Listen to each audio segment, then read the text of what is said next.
Coleman Hughes recently went on The View. I didn't know of him then, but I definitely know of him now. And I'm going to read this as it was written. The View, especially Sunny Hostin, cannot comprehend treating people without regard to race. Let's get into it. First question that I should ask you to do is explain to folks what you mean by this. Arguments for a colorblind America. What do you mean when you say that? So a lot of people equate colorblindness to I don't see race or to pretending not to see race. I think that's a big mistake. We all see race, right? And we're all capable of being racially biased, so we should all be self-aware to that possibility. My argument is not for that. My argument is that we should try our very best to treat people without regard to race, both in our personal lives and our public policy. Of course. And the reason I wrote this book, thank you.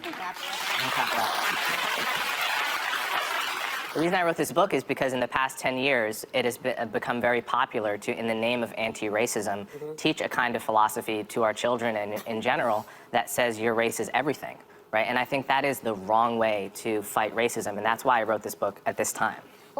I'm sorry, baby. Yeah. Can I just point out that there is a reason for that? You know, when I went to school, getting any information about anyone's race was not taught. No history, there was no black history. None of those things were taught. And here in America, 100 years ago when I was a younger woman, that's how people saw you. That's how they judged you. So I think, I don't want to say it's your youth, but I think you have a point, but I think you have to also take into consideration what people have lived through in order to understand why there has been such a pointing of very specific racial things, like women couldn't get into colleges. If you are a black person, there are a lot of colleges wouldn't accept you.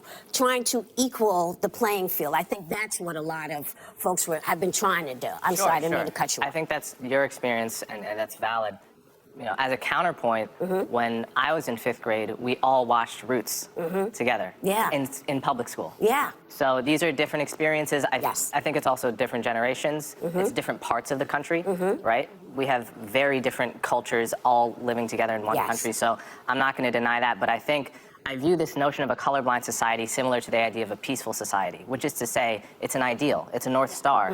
And the point is not that we're ever going to get there, we're not going to touch it, but we have to know when we're going forward and when we're going backwards. And we're going backwards when we're doing woke kindergarten in San Francisco, you know, with you didn't hear about this story? No, but wait. Actually, I haven't heard about this story either. Check it out. Woke kindergarten, San Francisco, see what we come up with. They wouldn't actually let me click on that one, but this article popped up. East Bay School terminates $250K contract with controversial racist program. A program called Woke Kindergarten, and it was aimed to be anti-racist and to show anti-racist content, but obviously that faced this criticism from teachers, social media posts, and the founders program, all this other stuff. Also wanted to point out that you see how Coleman is talking about moving forward. He's not denouncing anything that happened in the past, but he's talking about moving forward and also saying that the people, he didn't actually say this, but he's insinuating, in my opinion, that it's the things of the past that got us to the progress that we are at today. Your generation went through what you had to go through. My generation was able to evolve from that into where we are now. So we're just trying to move forward, not backwards. That's the whole point, in my opinion, of what he's trying to say. But let's get to it. No, but wait, because I want to get to the book. You believe that public policies that address socioeconomic differences would be better at benefiting disadvantaged groups, and that race-based policies often hurt the very people they're trying to help. What are some examples of policies that would be better at reducing racial disparities? So my overall argument is that class, socioeconomics, is a better proxy for disadvantage. We all want to help the disadvantaged, and the question is, how do we identify them, right? The default right now in a lot of areas of policy is to use Black and Hispanic identity as a proxy for disadvantage. And my argument is that you actually get a better picture of who needs help by looking at socioeconomics and income. That picks out people in a more accurate way. And not my question, but when you say that socioeconomics picks out people in a better way than race, when you do look at the socioeconomics, you see the huge disparity between white households and black households. You see the huge disparity between white households and Hispanic households. So your argument, and I've read your book twice because I wanted to give it a chance, your argument that race has no... He never said that that wasn't the case. You see how she's inserting rhetoric, something to put in your mind as he speaks to make him seem like he's somehow anti-black for whatever reason. This is what you always get from the left. Place in that equation is really fundamentally flawed, in my opinion. Well, there's two separate questions. One is whether each racial group is socioeconomically the same. That I agree with you. They're not. Yeah, Of they're course. not, and the The stats question is- show that. but yeah, of course, I agree with that fully. The question is, how do you address that in a way that actually targets poverty the best? Great. And what Martin Luther King wrote in his book, Why We Can't Wait, is he called it, we need a Bill of Rights for the disadvantaged. And he said, yes, we should address racial inequality. Yes, we should address the legacy of slavery. But the way to do that is on the basis of class. And that will disproportionately target blacks and Hispanics because they're disproportionately poor, but it will be doing so in a way that also helps the white poor, in a way that addresses poverty as the thing to be addressed. That part is true, but as you are a student of Dr. King, I'm not only a student of Dr. King, I know his daughter, Bernice, right? So Bruh. That's like, hey, I'm not racist. I got black friends. Like, what? Like, what does that have to do with? Okay, let's just let him. I'm gonna shut up. I'm going to get to my question. Go ahead, go right ahead.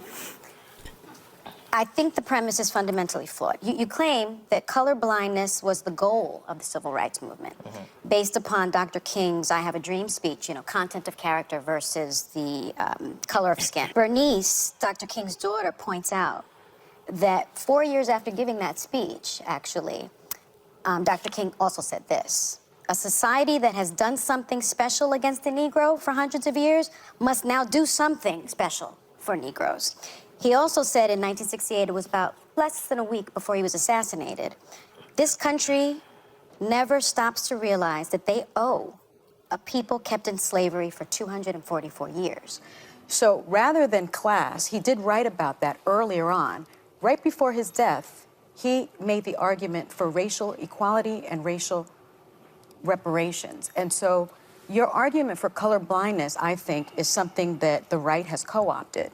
And so many in the black community, if I'm being honest with you, Listen to what she's trying to do. Y'all pay very, very close attention to what she's trying to do. Hear her very clearly. She's trying to create this narrative around him, and she's because he's hitting her in her sensitive spots, and she knows Martin Luther King's daughter.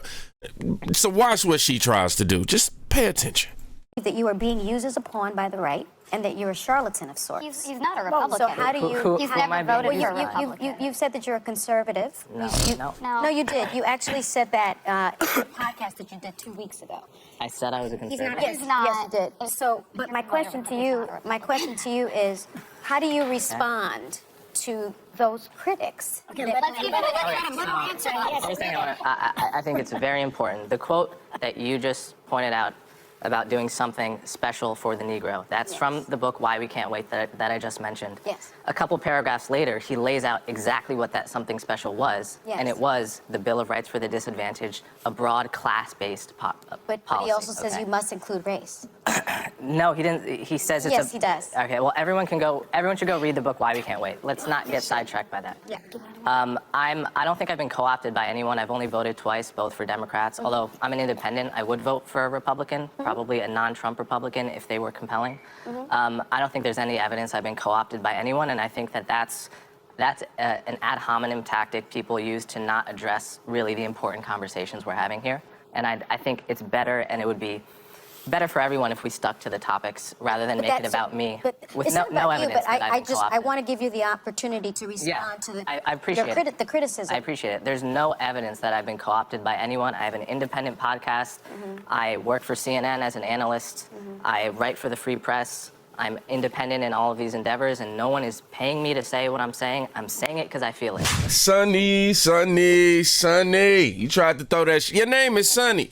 How you keep throwing this shade, man? This man is only saying he's trying to think for us, you know what I'm saying? And he's not only trying to just center focus on black people, he's also trying to help anybody who may be facing poverty. And is that such a bad thing?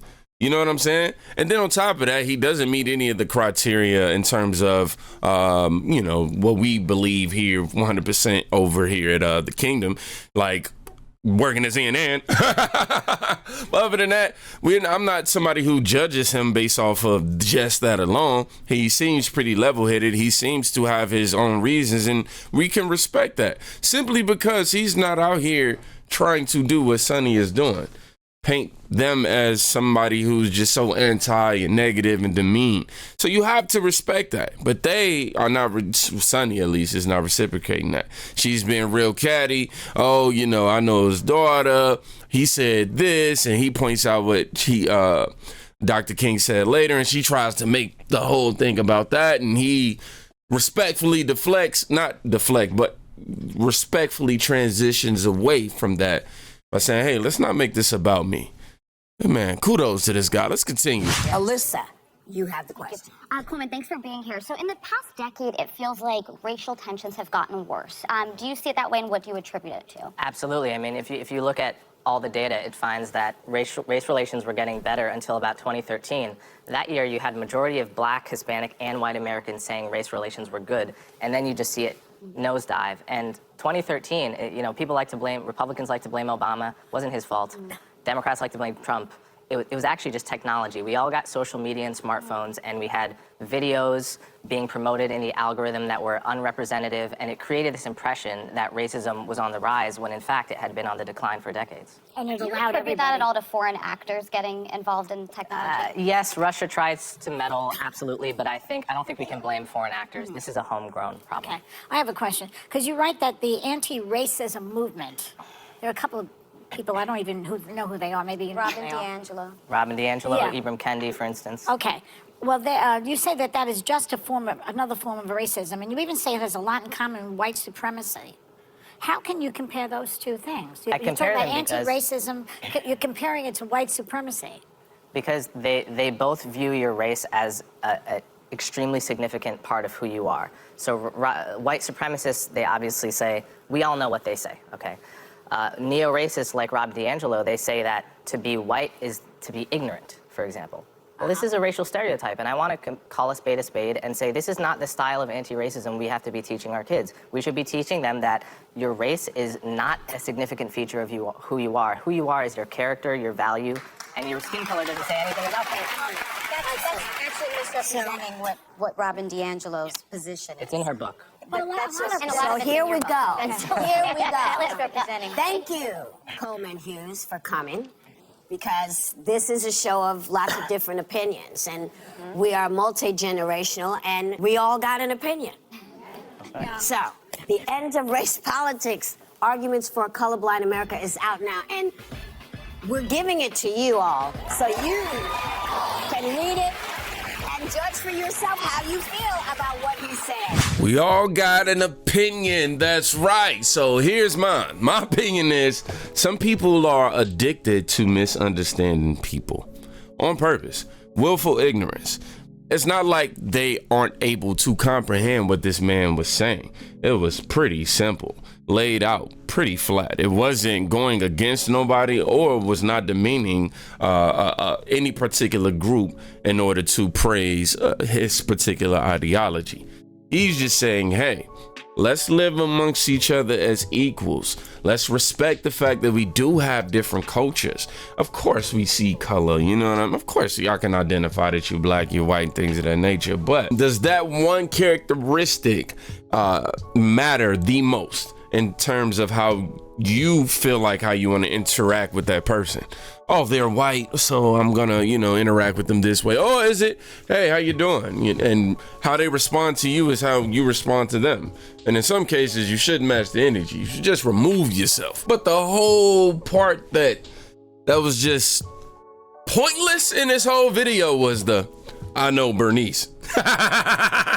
This video today is brought to you by MidasGoldGroup.com. Now, I know it's evident that things are becoming increasingly chaotic in society as it relates to politics, and the government is grappling with a substantial ongoing debt issue.